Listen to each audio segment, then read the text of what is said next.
This eclipse, it's gonna change a lot.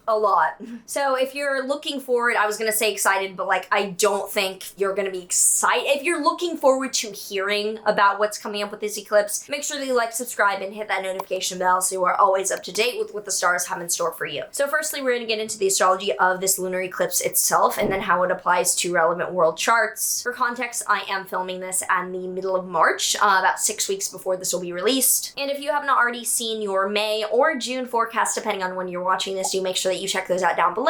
I want to keep everyone updated about how this is showing up in your own charts. So this lunar eclipse is exact on 12:15 a.m. Eastern on May 16th, 2022. Because it is at 12 a.m. Eastern, it's why I've said May 15th in some videos, just literally out of just being like, whatever, May 15th, 16th. So depending on your time zone, you can convert it, but it is 12:15 a.m. Eastern on May 16th. And the sun will be at 25 degrees of Taurus. The moon will be at 25 degrees of Scorpio, which puts the moon in the third decan of Scorpio, or the third and last third of Scorpio. It's associated with the Seven of Cups tarot card, known as the Lord of Delusion, and it's a card that I have a special resonance with, that I have pulled very often. It's ruled by Venus, which is in its exile or out of its element in Scorpio. So there's this significations of visions or having desires that are delusional, that are out of touch with reality.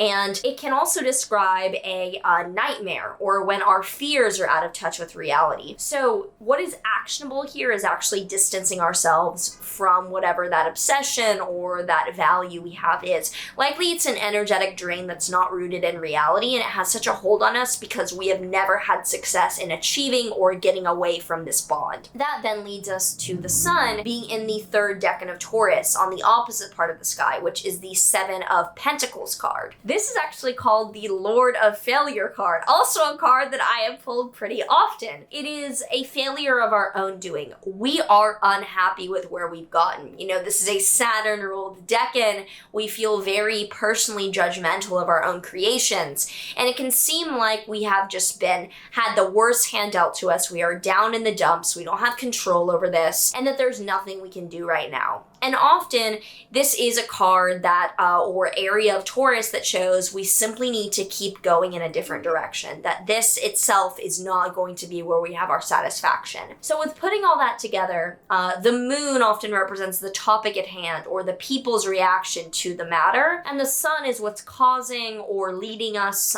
what is the person in power, or the authority here. So we're confused, and we're having to let go of something that is intense, but much more of an energetic drain than it was ever rewarding to us. So we're having this realization that we don't have control over this perceived situation that may or may not even exist. There's no point in trying to micromanage this area of our life, and we need to give up control because this stressful situation clearly does not exist in the way that we thought it would. It's not having the outcome that we thought it would, and even the incentive to keep going is misguided. We need to reroute. So lunar eclipses are full moons on steroids. They're a letting go that tends to be a catalyst event to play out over 6 months. So we're confused, and we're having to let go of something that is an intense but clearly more energetic drain than it is energetic upside. I keep saying there's no point in trying to micromanage it. We know we need to cut the cord, but that there's such an investment here, time, money, energy, emotion, that the initiation of cutting the cord and distancing ourselves now is going to take some time, likely about 6 months, in order to fully play out. With this not just being like an ending and this being a complete wipeout,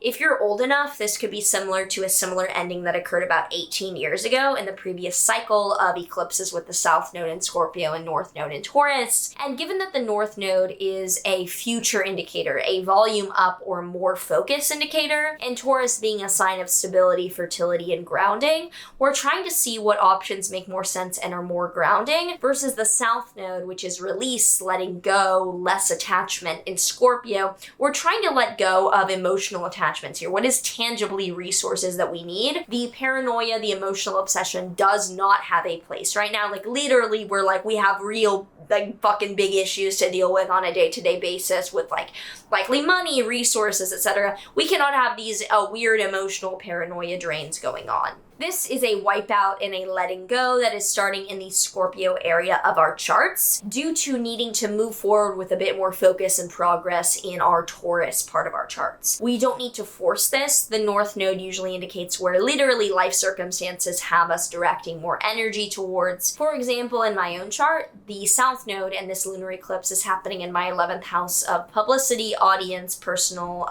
reception in a public sense, and like, I actually have to let go of caring what other people think so much, specifically on an audience thing and like reading comments. Like, it becomes physically debilitating to me, and I openly have like issues getting ill over hate comments, attacks that people I know launch against me because they want to mischaracterize me.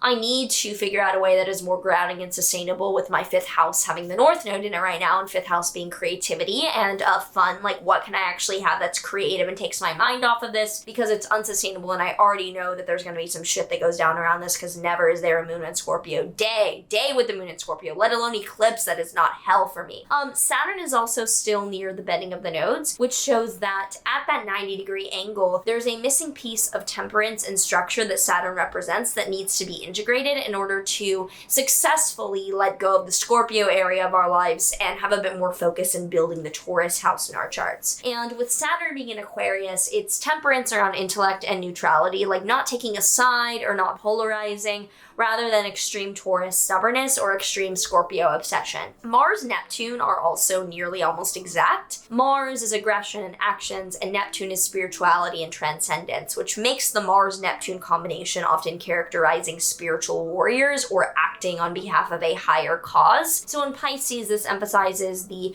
dreamy, idealistic motivations for acting that feel like we are part of a larger collective. It's not great for being directly violent or aggressive on a one-on-one combat level, but it is good for like interpretive dance, yoga, doing things that tend to be a higher release of energy. I'm going to be honest and say that on a more collective level, as we do get into more of those significations, I don't like this due to the possibility of Mars being aggression or violence on a Pisces-Neptune biological spread level.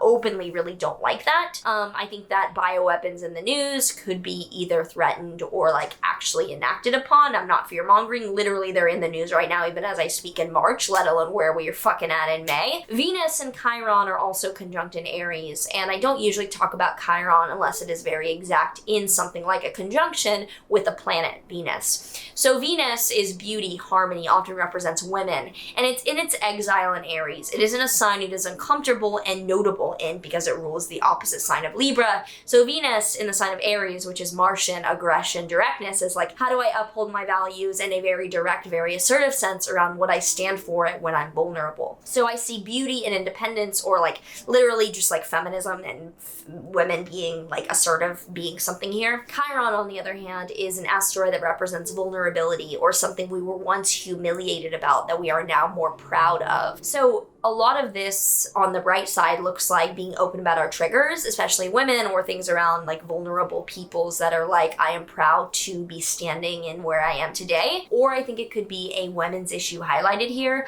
I think it is a little weird that like Venus Chiron could be a women's issue, and then like there's Mars Neptune could be biological in nature. I wonder if there's a targeted spread of something that tends to hit women, but that's like how I would piece that together, as something that is difficult for women that's spreading, and is like on the bright side looks like individually people's values could be highlighted of what they stand for, and like it's an opportunity to show that. And on the downside, like worst reading for this that I could possibly give would be like, it looks like there's a larger issue with women or just people that are feminine. Jupiter will have newly moved into Aries, which a full video will be up on this, likely will have come out a few weeks ago. Jupiter in Aries is the growth of the individual and the emphasis on personal accountability and personally growing our sense of self during this time, which is the May into October period for this transit. We're saving ourselves and no one can cut this cord for us. That's how I see it playing into this particular eclipse. So Mercury is retrograde, but it's retrograde in its home sign, which I like to see because Mercury retrogrades are difficult for communication and getting on a one-on-one like clarity level, but in its home sign of Gemini shows that there are resources available to us to be able to communicate communicate as we need, even if it's troublesome, and that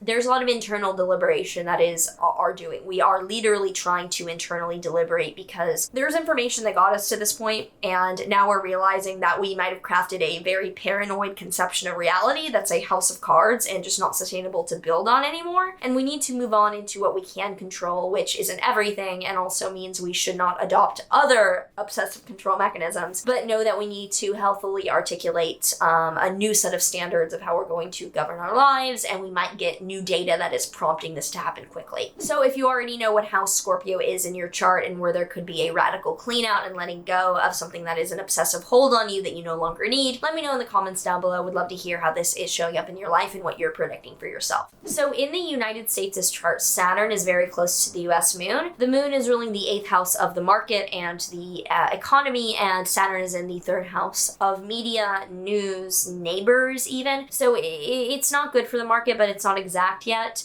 Venus is opposing the United States' Saturn in the 11th house. So the 11th house is the masses, the public, and Saturn is ruling the 2nd house of the market and economy as well, and the 3rd house of news and information. So it looks like they're, with Venus often representing like women, it could be an open issue in the world, possibly around women, that is met with harsh resistance to those who don't want to address that elephant in the room or want to keep the peace even. Because Saturn in Libra is like, let's really think this out and keep the peace, and Venus in Aries is like, no bitch, with our values, we need to talk about this. It's not hugely active though in the chart of the US compared to other eclipses or other countries for this eclipse. For Biden, this eclipse is right on his Scorpio stellium again, so he's very actively highlighted in the events around this week, and it's on his Sun and his Venus. So the Sun rules his 9th house of international foreign affairs, Venus rules his 6th house of people he works with, and his 11th house of alliances. So this is looking to be the unveiling of a blind spot regarding people that he works with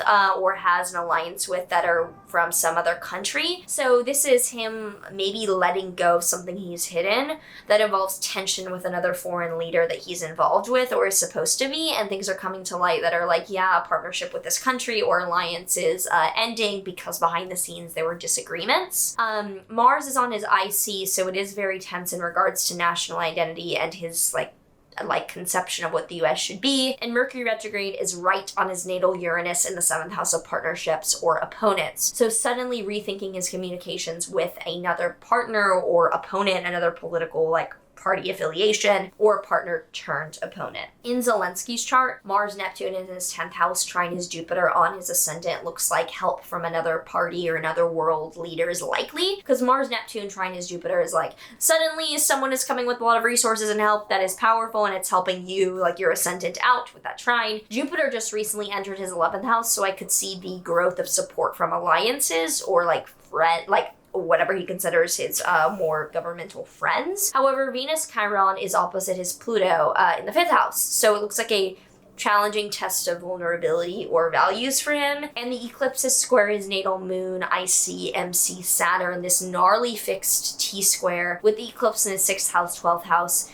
Someone he works with could be betraying him. Could be someone who, because with the 12th house, often things behind the scenes are unveiled, like betrayals or hidden enemies. And with this squaring his moon and Saturn, that is just really, really rough. So I think at the same time, as more help comes in, more alliances are likely. An unveiling around truth around someone he works with is also happening. So he could be receiving foreign help and also definite obstacles. In Ukraine's chart, this is right on top of Ukraine's midheaven and IC. So there's a letting go of an identity or what it's known for. There's a letting go there.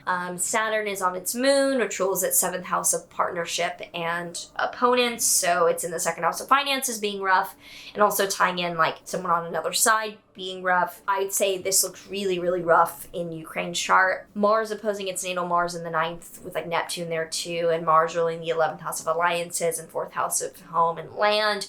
This looks really, really difficult in that chart. With Putin's chart, it's happening in his 1st house, 7th house, which often does happen with the political leaders when they are changing their identity and their role and what they're considering. On his Jupiter in the 7th house of opponents or partnerships, Jupiter's ruling his 2nd house of finances and 5th house of leisure or things he's connected to that are enjoyable. I'd say that this could look like similarly, I mean, it's issues with opponents, but also could lead him to growth of something financial, growth of something that he's been, usually if there's an eclipse on Jupiter, I prefer to see, like, if I could choose between an eclipse on Jupiter and an eclipse that's like squaring like moon, Saturn, everything like it is for Zelensky, like it's a different emphasis here that doesn't look quite as challenging. Mercury retrograde, however, is on his moon, which rules his 9th house and is in his 8th house, so I think he's rethinking his financial ties to another party. Venus is opposing his Libra stellium.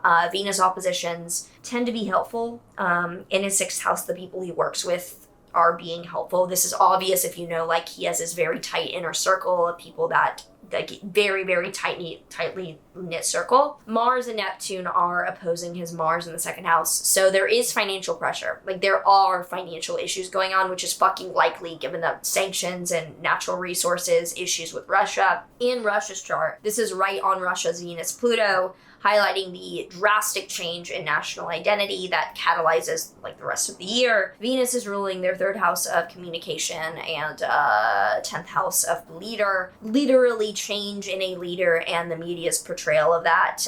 Like, not the changing of a leader, but like the alteration of how a leader is portrayed in the media. Jupiter on the midheaven, reputational growth. It's by no means easy. Like, this eclipse is not good in any of these charts, but it's a different quality than I see in Ukraine's chart in particular. It's not even as difficult in Zelensky's chart. It's like the chart of Ukraine in particular is just, it looks very difficult during this time.